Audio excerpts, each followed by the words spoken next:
Hi, எல்லோருக்கும் வணக்கம்.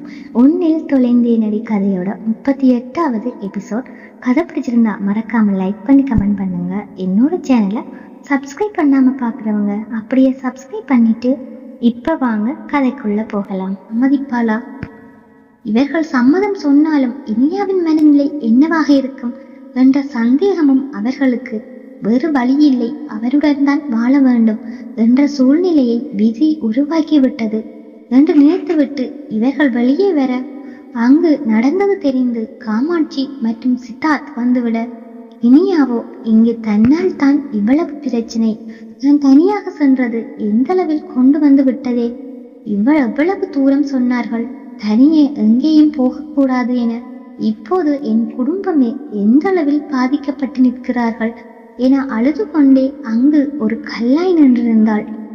என்ன விசாலாட்சி அம்மா, நீங்க என்ன முடிவு பண்ணிருக்கீங்க என அங்கிருந்த ஊர் தலைவர் வினவ, நாங்க முடிவெடுக்கிறது இருக்கட்டும், அவங்க பக்கத்துல என்ன சொல்றாங்கன்னு கேளுங்க என விசாலாட்சி கூறினாலும் அவர் பார்வை கௌதம் பக்கமே இருந்தது. நாங்க என்ன சொல்லணும், என் பேரன் வாழ்றதுக்காகத்தான் தாலி கட்டியிருக்கான், அவங்க எங்களுக்கு எதுவும் தர வேண்டாம், பொண்ணை மட்டும் அனுப்பினா போதும், என் வீட்டுக்கு வரப்போகிற சாமிக்கு என்னென்ன செய்யணுமோ அதெல்லாம் நான் செய்திடுவேன். காமாட்சி என்ன இருந்தாலும் என் அண்ணன் வம்சத்தில் பிறந்தவளே, தன் குடும்பத்திற்கு விளக்கேற்று வரப்போகிறாள் என்ற சந்தோஷத்தில் உள்மனம் குத்தாட்டம் போட்டாலும் வெளியே கொஞ்சம் கராளாகவே கூறினார். நாங்க ஒன்னும் இல்லாம இருக்கல, பாட்டியும் விடுவதாய் இல்லை. இவர்கள் பேசுவதை பார்த்து கொண்டிருந்த கௌதமிற்கு வாய் துருதுருத்தாலும் இது போன்ற சந்தர்ப்பத்தில் தானும் ஏதாவது பேசி பிரச்சனையை பெரிதுபடுத்த விரும்பாமல் அமைதியாக இருக்க, சங்கரேஸ்வரன் தன் மகள் அருகில் சென்று, அம்மாடி, நாங்க மட்டும் பேசிக்கிட்டு இருக்கோம், நீ அமைதியாவே இருக்க, இது உன்னோட சம்பந்தப்பட்ட விடயம், இது உனக்கும் அதிர்ச்சி தான்னு எனக்கு தெரியுதுமா, உன் சம்மதம் இல்லாம இங்க எதுவும் நடக்க போறது இல்ல, நீ சொல்லுமா, உனக்கு தமிழரசு கூட வாழ விருப்பமா? எத்தனை கனவுகள் அவளுக்கு இருந்தது, காலேஜ் படிப்பு முடிந்ததும் மேற்கொண்டு படிக்க வேண்டும் என்றெல்லாம் எத்தனை கனவுகள் எல்லாம் இன்று சுக்கு நூறாய் போய்விட்டதே. இப்போது என்ன பெரிய வயதாகி விட்டது, 21 நடக்கிறது என சிந்தனையில் இருந்தவளை, சொல்லுமா, அப்பா கிட்ட இருந்தாலும் சொல்லு, நான் இருக்கேன் உனக்கு. என்ன ஈஸ்வரன், அது சின்ன பொண்ணு, அதுக்கு நம்ம சம்பிரதாயங்கள் எல்லாம் தெரியவா போகுது, உங்களுக்கு தெரியாதா, பேசாம சட்டு புட்டுன்னு அடுத்து நடக்க வேண்டியதை பாருங்க என அங்கு நின்று இருந்த வயதான தலைக்கட்டில் ஒருவர் கூற, அவள் என்ன பதில் கூறப்போகிறாள் என்றே தமிழரசு அவளையே கண்ணிமைக்காமல் பார்த்தான். கௌதமும் அவள் கூறும் பதிலுக்காக காத்திருந்தான். உங்களுக்கு எது சரின்னு படுதோ அதையே செய்யுங்கப்பா என்றவள் கண்களை துடைத்து கொண்டு கீழிருந்த அவள் அறைக்குள் நுழைந்து கதவை தாளிட்டு கொண்டாள். அவள் பதிலில் அதிர்ச்சி அடைந்த கௌதம் அதற்கும் மேல் அங்கு நிற்க பிடிக்காது மேலே தன் அறைக்கு சென்றான். பின் அங்கிருந்த எல்லோரும் பேசி ஒரு முடிவை எடுத்தபடி இனியாவை தமிழரசுடன் அனுப்பி வைக்க சம்மதம் கூறினார்கள். கீர்த்தி, சங்கவி, போய் இனியா துணிமணிகள் எடுத்துக்கொண்டு இனியாவையும் கூட்டி வாங்கம்மா என பாட்டி கூற, வைரபிக்கு இத்தனை நாள் வீட்டை சுற்றி சுற்றி திரிந்தவள், இல்லாத சேட்டையெல்லாம் செய்பவள், இன்று தங்களை விட்டு பிரிந்து செல்ல போகிறாளே என்ற கவலையில் நின்றிருக்க, கீர்த்தி இனியாவின் அறைக்கதவை சென்று தட்டினாள். இனியா தன் பையுடன் வெளியே வந்தாள். அவளுக்கு ஏதோ தான் தவறிழைத்து விட்டதாய் குற்ற உணர்வு. இதற்கும் மேல் தன் பெற்றோரை இங்கிருப்பவர்கள் குறை கூறவோ கேள்வி கேட்கவோ அவள் விரும்பவில்லை.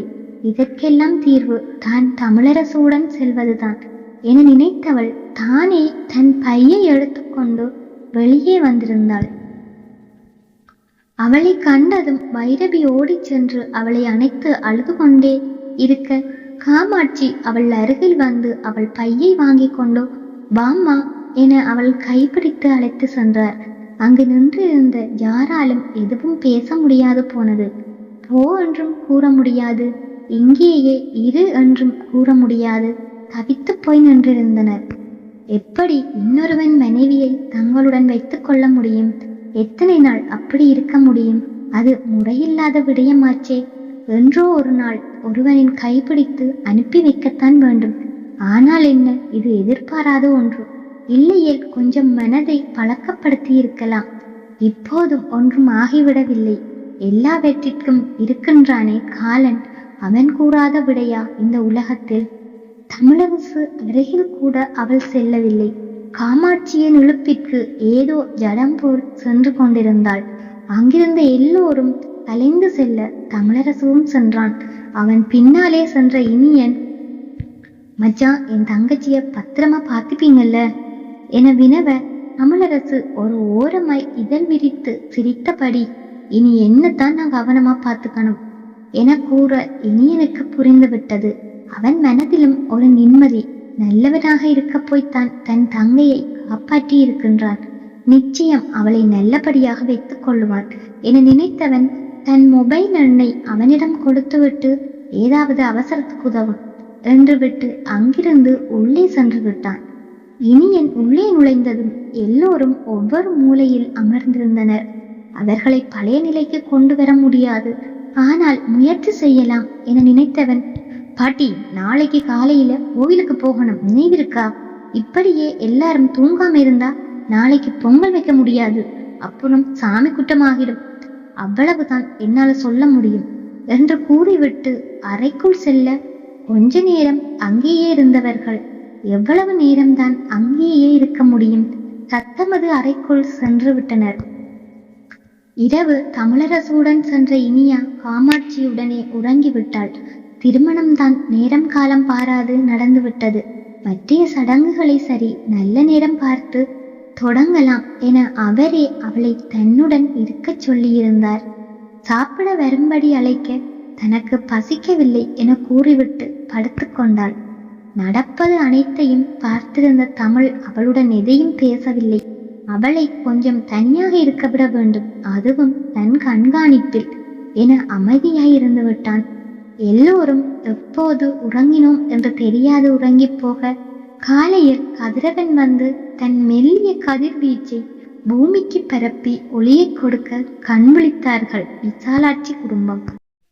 காலையிலேயே வைரவி தன் மகளை பார்க்க அழைத்து செல்லும்படி கேட்க, பாட்டி, கோவிலில் செய்ய வேண்டியவற்றை செய்துவிட்டு பின்பு செல்லலாம் என கூறி தடுத்துவிட அவரும் அமைதியாய் இருந்து விட்டார். கோவிலில் நல்லபடியாக எல்லாம் செய்து முடித்ததும் வைத்தீஸ்வரன் வைரவி புறப்பட்டு மகளை பார்க்க செல்ல, கௌதமோ அந்த விக்கியை வேட்டையாட புறப்பட்டிருந்தான். அவனது தந்தையையும் போலீஸ் தாங்கள் கஸ்டடியில் எடுத்துவிட அகிலின் உருவமும் அம்பலமாகிவிட்டது. இது தெரிந்த அகில் தப்பினால் போதும் என ஊரை விட்டே ஓடியிருந்தான். ஏற்கனவே ஓர்டர் வந்துவிட்டது அவனை என்கவுண்டர் செய்யும்படி.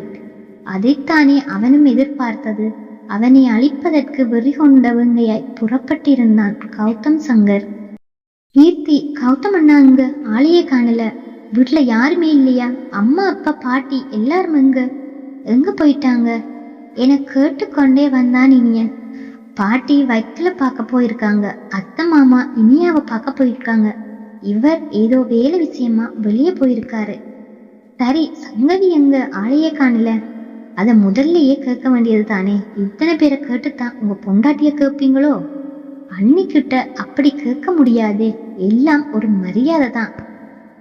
நம்பிட்டோம், உங்க வைஃப் ரூம்ல இருக்காங்க, போய் பாருங்க சார் என்று விட்டு சமையல் அறைக்குள் நுழைந்து சமைப்பதற்கு உதவி செய்து கொண்டிருந்தாள் கீர்த்தி.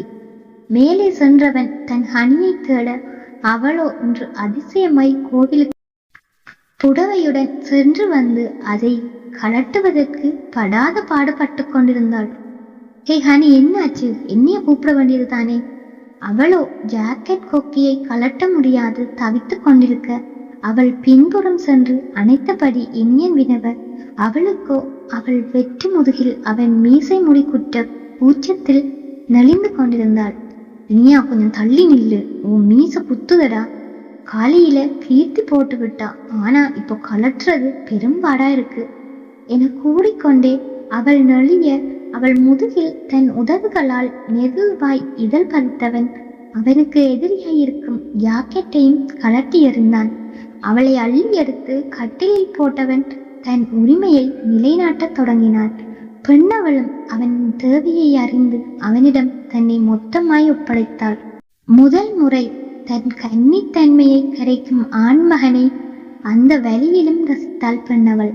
பெண்ணவளும் அவன் தேவையை அறிந்து அவனிடம் தன்னை மொத்தமாய் ஒப்படைத்தாள். இத்தனை நாளாய் தன் அருகில் இருந்தும் நெருங்க முடியாது இருந்தவன் இன்று மொத்தமாய் ஆக்கிரமித்தான் அவளை. அவன் ஒவ்வொரு தீண்டலும் அவள் மேல் அவன் வைத்திருந்த காதலை காட்டியது. பெண்ணின் தேகத்தில் எங்கெங்கோ இன்பம், அது எல்லாம் முதல் முறை உணர்ந்தான் அவனும். அவள் தங்கம் போன்ற அங்கங்கள் தாளம்பூ போல் மினுமினுக்க அவன் தேகம் அதில் வண்டு போல் உருண்டு சென்றது. பாலில் ஊறிய ஜாதி பூவை சூடத் துடிப்பதே அதிகம், இவன் அதை பருகத் துடிக்கின்றானே. ஆசைகளும் நாணமும் கெஞ்சி கொள்ள அவன் ஆர்வம் அதை கண்டு கொஞ்சிக் கொண்டது. அவன் தீண்டல் கண்டு அவளை அறியாமல் அவள் வாழைத்தண்டு கைகள் அவன் கழுத்தை சுற்றி கொள்ள அவள் மூடிய கண்ணிமையில் தன் இதழ் பதித்தான் காளையவன். அவளின் மஞ்சள் மேனி கொதித்து அடங்கியது அவன் வேகத்தில். அந்த ஒரு பால் போதாதே அவர்களுக்கு. அவன் கைவளைவுக்குள் சுகமாய் உறங்கினாள் தாரகை. கௌதம் அவசர வேலையாக செல்கிறேன் என்று மட்டும் கூறி சென்றிருந்தான். ஆனால் எங்கு என கூறவில்லை. ஓடினால் அவள் பயந்து விடுவாள் என கூறாமலே சென்றிருக்க அவனை காணாது பெண்ணவளும் தவித்து போய் நின்றிருந்தாள். பின் அவன் தன்னை திட்டினாலும் பரவாயில்லை என நினைத்தவள் அவனுக்கு அழைப்பை எடுக்க அவன் அழைப்பை ஏற்கவே இல்லை. அவன் டீம் அங்கு வந்துவிட அந்த விக்கி அந்த ஊரை விட்டே ஓடிவிட அவனை தீவிரமாய் தேடிக்கொண்டிருந்தான் கௌதம். காலையிலேயே எழுந்து கொண்ட இனியா குளித்து முடித்து காமாட்சி அறையிலேயே இருந்து விட்டாள். வெளியே எட்டி கூட பார்க்கவில்லை. தமிழரசு ஹாலில் அமர்ந்து சித்தார்த்துடன் பேசிக்கொண்டிருந்தாலும் அவன் கண்கள் தேடியது என்னமோ இனியாவைத்தான். என்ன மச்சான், பேசணும் போல இருந்தா போய் பேசுடா, இப்படியேவா இருக்க முடியும்? அந்த பொண்ணும் எவ்வளவு நேரம்தான் ரூமுக்குள்ளேயே இருக்கும். இந்த வீட்டுல அவளுக்காக இருக்கிறது நீ மட்டும்தான். அப்புறம் என்னடா? இல்லடா, ஏதோ அந்த பொண்ணு வாழ்க்கைய நான் தான் கெடுத்தது போல இருக்கு எனக்கு. நான் போய் பேசி அதுக்கு அவள் ஏதாவது சொன்னா என்னால தாங்க முடியாதுடா. அதுக்காக இப்படியே இருக்க போறீங்களா? போடா போய் பேசு. ஐயா தமிழு, அந்த புள்ள இரவும் எதுவும் சாப்பிடல, இப்பையும் எதுவும் வேணாம்னு சொல்லுது. போய்யா போய் சாப்பிட சரி சொல்லு, நாங்க பாத்துக்குவோம்னு சொல்லி கூட்டி வந்து இப்ப அந்த புள்ள பட்டினி கிடந்தா அது நமக்குத்தான் பாவம் ஐயா. ஒரே ஒரு பொண்ணு வீட்டுல எவ்வளவு செல்லமா இருந்திருக்குமோ என காமாட்சி பேசிக்கொண்டே போக அந்நேரம் அங்கு வந்திருந்த சங்கரேஸ்வரன் மற்றும் வைரவி காதிலும் அது விழுந்தது. அவர்கள் மனதிலும் ஒரு ஆறுதல். உள்ள வரலாமுங்களா? அடடே வாங்க வாங்க என கூறிக்கொண்டே வாசலை நோக்கி ஓடினார் காமாட்சி. வணக்கம், நாங்க சொல்லாம கொள்ளாம வந்திருக்கோம்னு தப்பா நினைச்சுக்காதீங்க. என் சம்சாரம் பொண்ணை பார்க்கணும் போல இருக்குன்னு ஒரே அழுக. மற்றபடி நீங்க எதுவும் தப்பா நினைச்சுக்காதீங்க. அவருக்கு தாங்கள் இவர்கள் மேல் சந்தேகப்பட்டு இங்கு வந்துள்ளோம் என இங்கே நினைத்து விடுவார்களோ என முந்திக் கொண்டு கூற, என்னையா இது உங்க வீடு, நீங்க எப்ப வேணும்னாலும் வரலாம். வாசல்லையே நிக்க வச்சு பேசுறேன், நான் ஒரு கிறுக்கி. உள்ள வாங்க வாம்மா என வைரவி கைப்பிடித்து அழைத்து சென்றவர் அங்கிருந்த மரத்தாலான நாற்காலியில் அமர வைத்துவிட்டு, சத்து இருங்க, மோர் எடுத்துட்டு வந்துடுறேன். இல்ல பரவாயில்லைங்க, அதெல்லாம் வேணாம், இந்தாங்க இதுல கோவில் பிரசாதம் இருக்கு, இனியாவ பார்க்கலாமா? அவரும் அதை வாங்கி கொண்டு இனியா இருந்த அறையை காட்ட வைரவி அங்கு சென்றார். சங்கரேஸ்வரன் தமிழரசு அருகில் சென்று அவனுடன் அவன் தொழில் விடயமாய் பேசிக் கொண்டிருந்தார். தெரிந்து கொள்ளத்தானே வேண்டும் தன் மாப்பிள்ளை என்ன தொழில் செய்கிறார் என. தாயை கண்டதும் கட்டிலில் அமர்ந்திருந்தவள் எழுந்து தாயை அணைத்து கொள்ள, தாயும் தன் மகளை பார்த்த சந்தோஷத்தில் அழுது விட்டார். கடைக்குட்டி குழந்தை இன்று வரை குழந்தையாகவே இருந்தவள் இன்று இன்னொரு வீட்டு மருமகளாய் மாறிவிட்டாள். எப்படி இருந்தால் என்ன, தாய்க்கு அவள் இன்னும் குழந்தையே. நல்லா இருக்கியா அம்மா? சாப்பிட்டியா? நல்லா இருக்கேன். நீங்க என்ன பற்றி கவலைப்படாம இருங்கம்மா. அண்ணி 2 பேருமங்க அண்ணனுங்க கிட்ட சொல்லாம கிளம்பி வந்துட்டு அவங்க என் மேல கோபமா இருக்காங்களாம்மா. யாருக்கும் என் தங்கம் மேல கோபம் எல்லாம் இல்லை. அத்தை தான் எங்க 2 பேரை மட்டும் போய் வர சொன்னாங்க. எல்லோருமே இன்னொரு நாள் வருவோம்மா. சரி, எதுக்காக நீ சாப்பிடாம இருக்க? இங்க பாரு இனியா, நீ ஒன்றும் சின்ன பிள்ளை இல்லை. இந்த குடும்பத்தை இனி நீதான் பொறுப்பா பார்த்துக்கணும். நீயே இப்படி இருந்தா அப்புறம் என்னத்தான் குறை சொல்லுவாங்கம்மா? அம்மா சொல்றது புரியுதா என கூறி அவள் கன்னத்தை தன் கரத்தால் தடவ அவளும் சரி என்பதைப் போல் தலையை ஆட்டினாள். இருவரும் பேசி முடித்ததும் வெளியே வந்தவள் தந்தை அருகில் சென்று அவரை அணைத்து விட்டு அவருடன் பேசிக் கொண்டிருக்க தமிழரசுவை பார்க்க அவனும் இவளையே பார்த்திருந்தான். இருவரும் பார்வையும் ஒரே நேர்கோட்டில் பயணம். சில நொடி பயணம் செய்ய சட்டென அவள் பார்வையை வேறு திசையில் திருப்பினாள். இங்க பாரினியா, இனி ரூம்குள்ளேயே இருக்காம கொஞ்சம் அம்மாச்சிக்கு ஒத்தாசையாயிரு. அதுக்கு முதல் போய் சாப்பிடு என வைரவி கூற ஆம் என தலையை ஆட்டியவள் அவர்கள் பேசுவதற்கு இடைஞ்சல் தர விரும்பாத தமிழ் மற்றும் சித்தார்த் வெளியே இவர்களிடம் கூறிவிட்டு வெளியே புறப்பட்டு சென்றிருந்தனர். இவர்கள் வெளியே செல்லவும் வாசலை நோக்கி திரும்பி பார்த்து பார்த்து வந்து கொண்டிருந்தாள் தாரணி. அவள் விழிகளை பார்க்கும் போதே தெரிந்துவிட்டது யாருக்கும் தெரியாமல் தான் வந்து கொண்டிருக்கிறாள் என. அந்நேரம் தமிழ் மொபைல் சினுங்க அங்கிருந்து அவன் நகர சித்தார்த் எதிரே வந்து நின்றாள் தாரணி. இங்கே என்ன செய்யற? திருட்டு பூன? யார் திருட்டு பூன? என்னை பார்க்க திருட வந்த மாதிரியா இருக்கு. அப்போ எதுக்கு பதுங்கி பதுங்கி வாரவ? தைரியமா வரலாம்ல. நான் எதுக்கு பதுங்கிட்டு வர போறேன்? என் ஃப்ரெண்டை பார்க்க. நாங்க யாரும் இங்க வரக்கூடாதுன்னு யாரும் சொன்னாங்களா? இப்படி ஏதும்னா சொல்லிடுங்க, நான் திரும்பி போயிடுறேன்.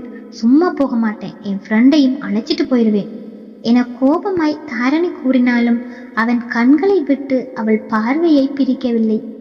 இதை மட்டும் என் ஃப்ரெண்டு கேட்டான்னு வையே அப்புறம் என கூறி நக்கலாய் சிரித்தவனை பார்த்து அப்புறம் சொல்லுங்க, ஏன் கழுத்துலையும் தாலி கட்டிடுவாரா உங்க ஃப்ரெண்டு?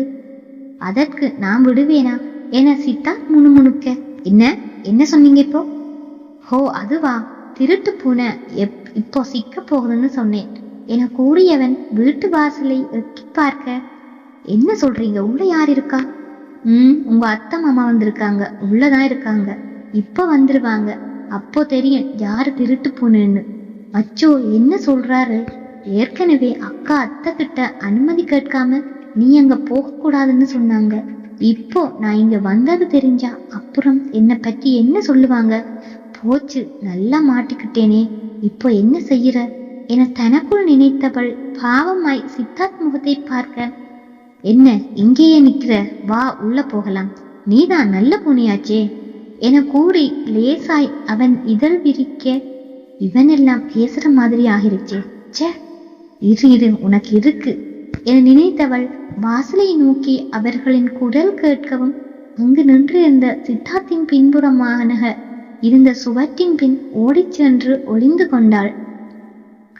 அவளின் இந்த குழந்தைத்தனமான செயலை கண்டு தனக்குள் சிரித்தவன் அவள் பயத்தை கூட ரசிக்கும் ரசிகனாய் மாறிப்போனான்.